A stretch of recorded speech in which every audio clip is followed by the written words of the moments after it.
കറുപ്പം വെളുപ്പിന്റെ പുതിയ എപ്പിസോഡിലേക്ക് സ്വാഗതം. ഇന്ന് നമ്മൾ ചർച്ച ചെയ്യാൻ പോകുന്നത് കേരള രാഷ്ട്രീയത്തിലെ നിറഞ്ഞു നിൽക്കുന്ന ഒരു അശ്ലീല കഥയുടെ അന്ത്യം എന്ന നിലയ്ക്കാണ്. ഇതിനെപ്പറ്റി ഇനി മറ്റു വീഡിയോയിൽ നമ്മൾ ചെയ്യുന്നില്ല. കാര്യം ഇത്തരം അനാശാസ്യത്തിന്റെ കഥകൾ മാധ്യമങ്ങളിൽ നിറഞ്ഞു നിൽക്കുന്നത് മാധ്യമങ്ങളുടെ സമയവും അവരുടെ എനർജിയും എല്ലാം വേസ്റ്റ് ആക്കുന്നതാണ്. രാഹുൽ കാണിച്ച ഒരു അവിവേകത്തിന് അല്ലെങ്കിൽ ഒരു അനാശാസ്യത്തിന് ഇത്രയും സമയവും ഇത്രയും വിലയും നൽകേണ്ടി വരുന്നത് ജനങ്ങളും മീഡിയ പ്രവർത്തകരും കാഴ്ചക്കാരും ഒക്കെയാണ്. ഇവിടെ ഈ അധ്യായം അവസാനിക്കുന്നത് ശ്രീ രാഹുൽ മാങ്കൂട്ടത്തിനെ കോൺഗ്രസിൽ നിന്ന് പുറത്താക്കിക്കൊണ്ടായിരിക്കും. ഇത് എല്ലാ പേർക്കും അമിക്കബിൾ ആയിട്ടുള്ള ഒരു സൊല്യൂഷനാണ്. രാഹുൽ മാങ്കൂട്ടത്തിൽ MLA സ്ഥാനം രാജിവെച്ചാലും പാർട്ടിക്ക് ഒരു കളങ്കമായി തന്നെ തുടരുമെന്നുള്ളതിനകത്ത് സംശയമില്ല. എതിർകക്ഷികൾ ഇതിനെ ഒരു ആയുധമാക്കി കൊണ്ടു നടക്കും.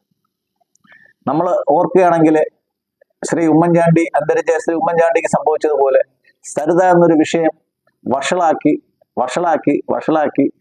LDF എന്ന മുന്നണി മേൽക്കൈ നേടുകയും UDFനെ നശിപ്പിക്കുകയും ചെയ്ത ഒരു അവസ്ഥ നമ്മൾ കണ്ടതാണ്.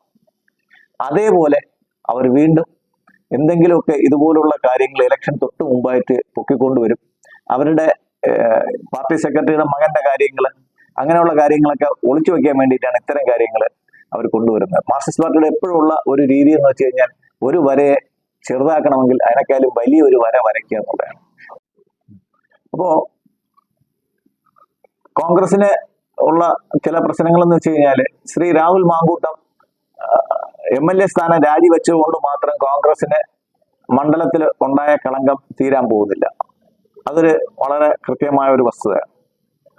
MLA സ്ഥാനം രാജിവെച്ചതുകൊണ്ട് രാഹുലിനെയും കൂടെ ഉള്ളവരെയും പിണക്കാമെന്നുള്ളതല്ലാതെ രാഹുലിന്റെ രാഷ്ട്രീയ ഭാവി അവസാനിക്കാമെന്നുള്ളതല്ലാതെ കോൺഗ്രസിനെ പിന്തുടരുന്ന ദുരന്തങ്ങൾ വീണ്ടും തുടരുകയും ചെയ്യും. അപ്പോ രാഹുലിനെ സംബന്ധിച്ചിടത്തോളം രാജിവെച്ച് കഴിഞ്ഞാൽ അതോടെ അദ്ദേഹത്തിന്റെ രാഷ്ട്രീയ ഭാവി അവസാനിക്കുകയാണ്. അതേസമയം അദ്ദേഹം രാജിവെക്കാതിരിക്കുകയും MLA സ്ഥാനത്ത് തുടരുകയും ചെയ്യുകയാണെങ്കിൽ കോൺഗ്രസിൽ നിന്ന് അദ്ദേഹത്തെ സസ്പെൻഡ് ചെയ്യേണ്ടി വരും. കോൺഗ്രസിൽ നിന്ന് അദ്ദേഹത്തെ സസ്പെൻഡ് ചെയ്ത് കഴിഞ്ഞാൽ അദ്ദേഹം ഒരു അൺഅറ്റാച്ച്ഡ് മെമ്പറായിട്ട് നിയമസഭയിൽ അടുത്ത മെയ് മാസം വരെ തുടരാനും സാധിക്കും.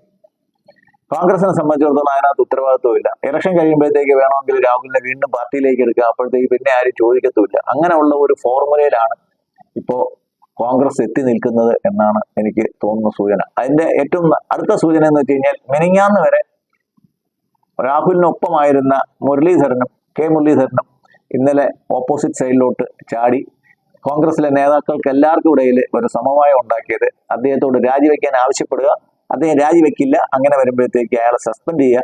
ഇതിനേക്കാളും കൂടുതൽ ഒരു ശിക്ഷ പാർട്ടിക്ക് എന്തായാലും ഒരു വ്യക്തിക്ക് കൊടുക്കാൻ പറ്റില്ല എന്ന കാര്യം പറഞ്ഞിട്ട് അവർക്ക് കോൺഗ്രസിന് രാഹുലിന്റെ ആ ഒരു വിഴുപ്പ് ചുമക്കേണ്ട ആവശ്യവും വരുന്നില്ല. രാഹുലിന്റെ കാര്യം രാഹുൽ നോക്കിക്കൊള്ളും. അല്ലെങ്കിൽ രാഹുൽ കഴിഞ്ഞ തവണ നിലമ്പൂർ ഇലക്ഷന്റെ തലേന്ന് രാത്രി വീട്ടിൽ മുണ്ട് ഇട്ടിട്ട് പോയി കണ്ട അദ്ദേഹത്തിന്റെ കാര്യങ്ങൾ നോക്കിക്കൊള്ളും. ഇക്കായും കൂടെ ആ കാര്യങ്ങൾ പ്ലാൻ ചെയ്തുകൊണ്ട് വരുന്നു എന്നുള്ളതാണ് നമുക്ക് കിട്ടുന്ന ലക്ഷണങ്ങൾ. നന്ദി, നമസ്കാരം.